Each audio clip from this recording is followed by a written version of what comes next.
During 2025, I participated in my first ever art fight, which is an art gifting game where you are split into one of two teams. Although this year it's free, and you attack the other side by drawing their characters. I challenged myself to create a total of 31 drawings for each day of July. Sometimes I would do multiple to make up for the fact that I was very busy developing my short film that I animated in only 2 months. However, I completed my little goal and art fight came to an end. And I deeply miss it. I missed waking up every morning and looking for cool OCs to draw.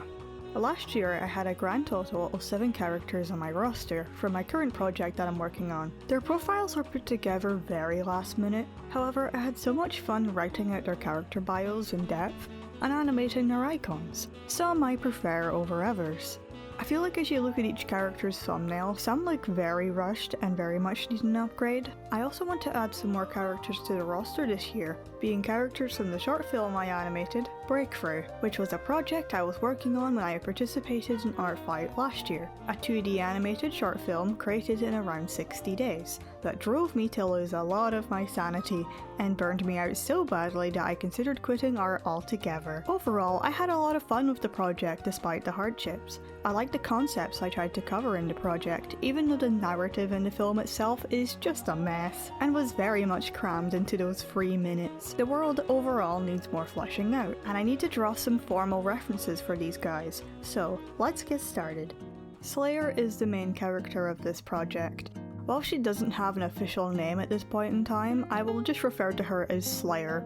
In the future I would like to fully flesh out this project after my main OC project, One of the Powerful, is completed. Slayer grew up in a world that is overrun by these wolf-like creatures, dubbed entities, who began their domination of the earth once they found their vessel, Slayer's sister, who for now will just be referred to as Sister. I very much apologise for these placeholder names. I am not very good at coming up with names for characters. The entity's takeover chased humanity to live in the peaceful land above the clouds. Slayer, separated from her sister since childhood, was found by her now mentor, who taught her the ways of how to fight and survive in a cruel world. Slayer using her skills to help take back the earth by taking down any entity that crosses her path, chasing a goal of finding her sister who has now become the entity's queen, striving to restore her humanity and in turn save the earth. Since this short film was so rushed, 2 months including conceptualizing the story, designing the characters, designing the environment, storyboarding, creating 3D assets, animating the majority of the shots frame by frame, painting backgrounds, compositing, editing, sound editing. Creating this project in such a crunch time, I never got the opportunity to create proper reference sheets for these characters, and since Art Fight is approaching, I thought that now is a better time than ever. Originally Slayer was going to have a green and red colour palette, however, since I already have a character with that colour palette, I did not want to step on her toes, so I changed the green to blue. So Slayer having these orange and reds in her colour palette, the blue as an accent helps her design pop out. She has her curly hair tied back in a ponytail, as she's a fighter and would want her hair out the way. Slayer's red hoodie is the same she wore when she was a child, hence why it's a lot shorter around the waist.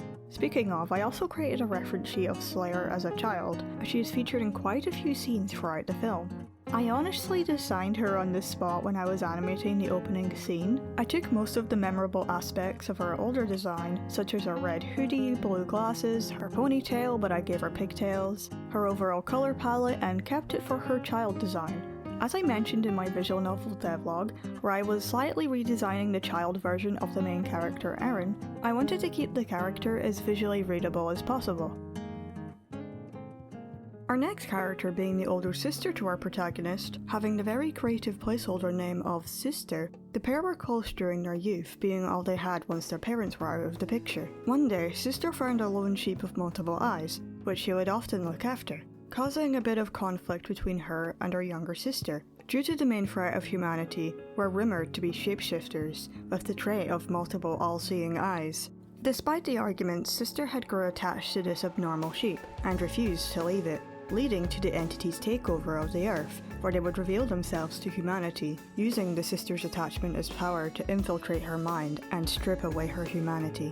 Since Slayer has a lot of warm colours in her design, I wanted to do the exact opposite to show how different she now is from her sister, and closer to the entities.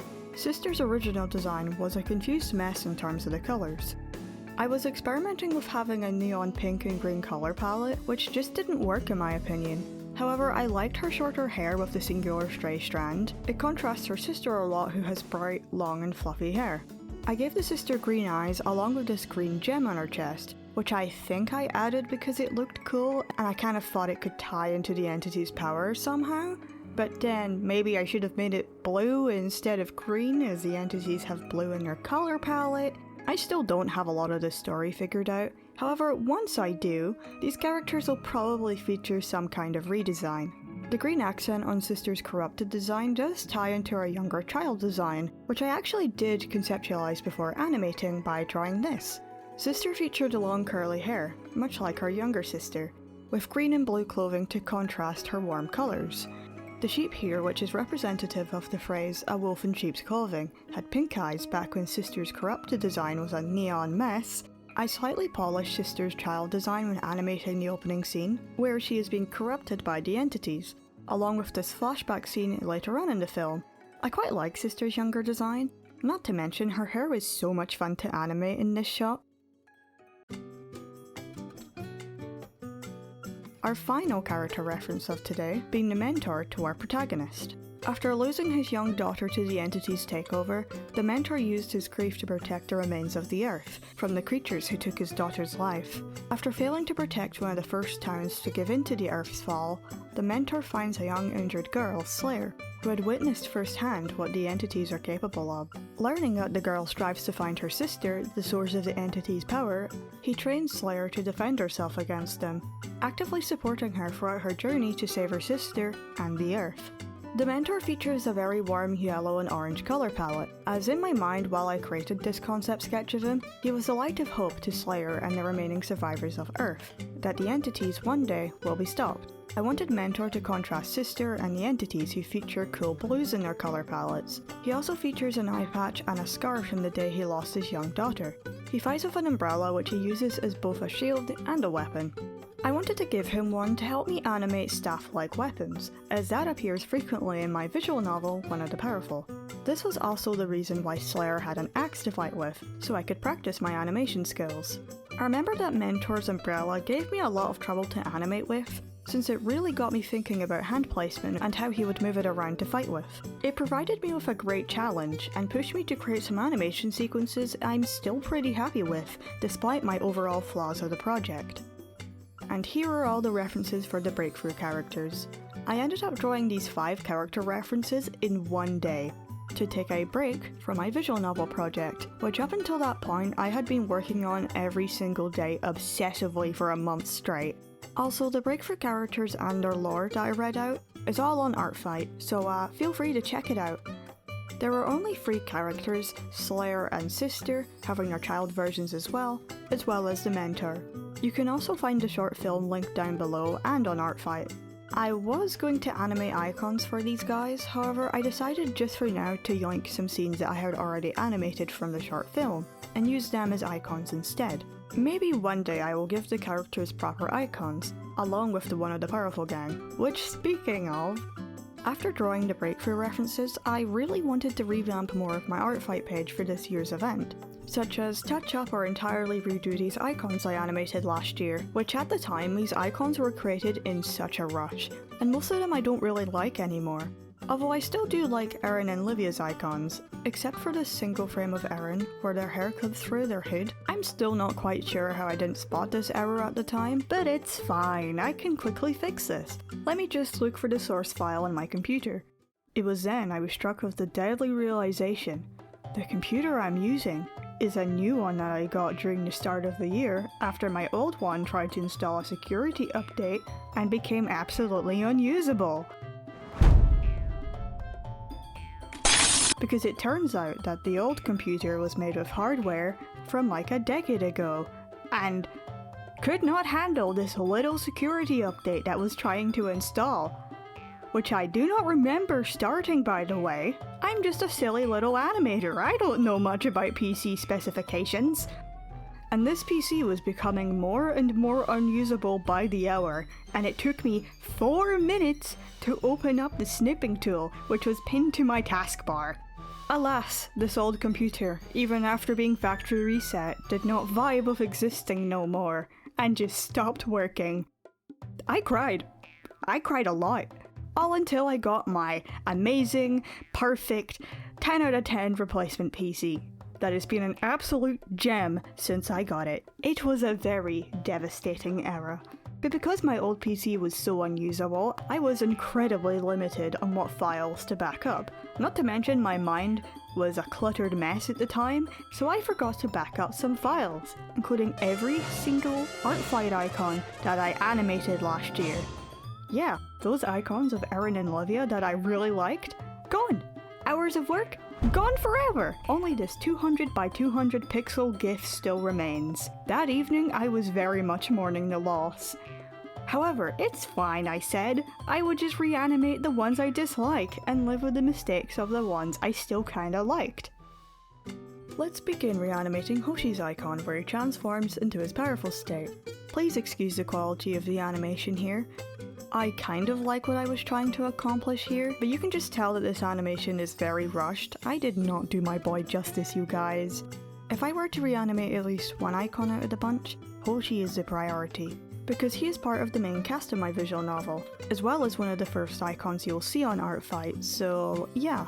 I had an idea of Hoshi lifting his head up as his hair and jacket start to flow in the wind, as he then moves his head down and frowns with a smirk, fully transformed. I remember last year I really struggled animating Hoshi's hair, so I kind of avoided anything too fancy with it, but this time is different. I had a vision for this animation, I tell you. My original plan was to spend a day or so animating this icon, and bam, I could move on to the other icons that need reanimating.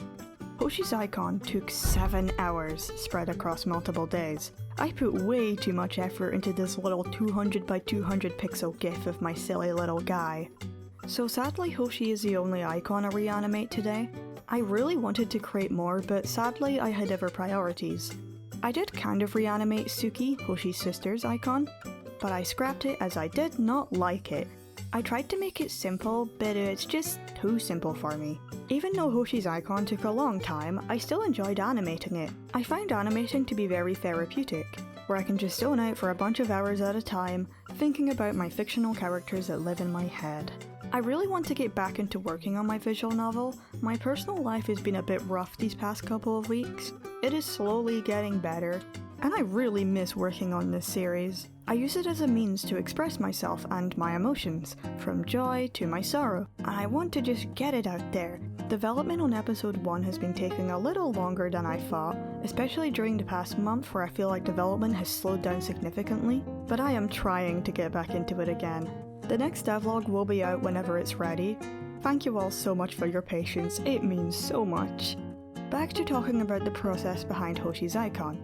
I used Clip Studio Paint to animate, due to its vector capabilities. Basically, when a line overlaps with another, there's this tool called the vector eraser, where a single stroke will clean it up, compared to manually erasing the overlap. It saves so much time and makes something as repetitive as animation a lot simpler and a little faster. And you can also deform each stroke without quality loss. Clip Studio Paint is the software I normally use for animating and occasionally some illustration work. You may notice that different parts of Hoshi, such as his head, body, clothes, and hair, are drawn in different colours. Basically, I break the character up into separate layers to make it easier to move around and redraw different pieces, without it interfering with other parts that I don't want to move. For an example, if Hoshi was all in the exact same layer and I wanted to rotate his head, it would have been very messy and a nightmare to clean up every single frame.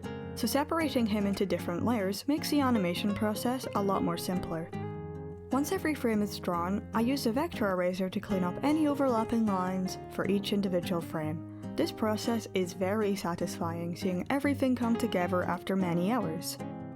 To keep color changes such as shadows or color not divided by line art, I create a new vector layer and draw very thin color separation lines to ensure everything is consistent. Back in my earlier days of animating, I used to draw the shadows right on the characters straight ahead, which would cause very messy and inconsistent shadows. I can't believe it's going to be 4 years since I animated this. That is actually insane. The passage of time really scares me. After the line art and the color separation lines are animated, I move on to adding color to the animation, by colour picking from the reference sheets of Hoshi. Speaking of, I also took the time to add a darker, more vibrant red to Hoshi's civilian design, as I have no clue why I made it so desaturated before. I also came to the dreaded realisation that the source file for Hoshi's reference sheet has completely vanished. Probably another victim to my old computer's demise. Even though I made 2 separate backups for most of the work I made for the One of the Powerful reboot, but I'm actually not too bothered that I lost the source file, as I still have the PNG and JPEG exports, and I want to redraw Hoshi's reference sheet some point in the future, as well as a lot of the references I made a while back. However, this is a very low priority at the moment, as the designs haven't really changed since I created the references. Anyways, after many hours and several days, here is the finished animation of Hoshi's updated art fight icon. I really like how this animation turned out, and I hope that it's a bit of an improvement compared to the old version. I am very excited for art fight this year. I want to complete at least 31 illustrations, same as last time for each day in July, and revenge anyone who attacks me regardless of teams. If you're interested in checking out my little guys, then you can find me at Ray. I'm on Team Comedy and my link will be down below. Thank you all so much for hanging around, and until next time.